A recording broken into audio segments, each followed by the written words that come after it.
د قطر هیواد د خیریه بنسټ په مالي ملاتړ د اطلاعات او کلتور وزیر ملا خیر الله خیرخوا په لارښوونه او د هلمند ولایت مقام په هدایت 3 معیاري او اساسي ودانۍ تر جوړونې وروسته د بارمچي ولسوالۍ د ځایي مسؤلینو او د خیریه بنسټ د استازو لخوا پرانیستل شوې. په دې پروژو کې یو 12 سپیڅلیز روغتون د طبي او تخنیکي وسایلو، یو مسجد جامع چې پر یو وخت د 800 لمونځ کوونکو ظرفیت لري او یوه هم دیني مدرسه چې 2 لوی تدریسي او 6 د اوسېدو خونې درلودې د تدریسي او تخنیکي توکو سره یو ځای مسؤلین ته وسپارل شوې.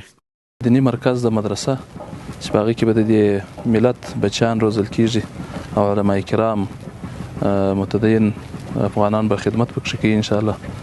او بل مرکز صحي مرکز ده چې په هغې کې به د دې ساحې د خلکو صحي خدمات کیږي.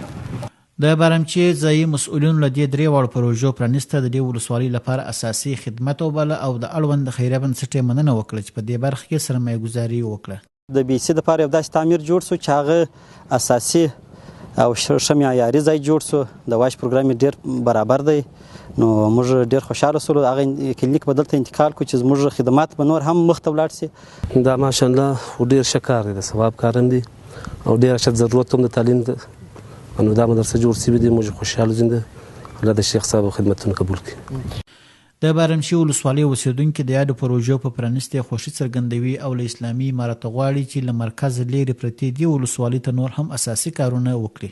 دا درې پروژې چې فعاله شوې دي ډېر خوشحاله یو، خصوصا خپل د مجاهدینو سره، خپل د مشرانو سره چې دغه 3 پروژې موږ ته فعاله کړه.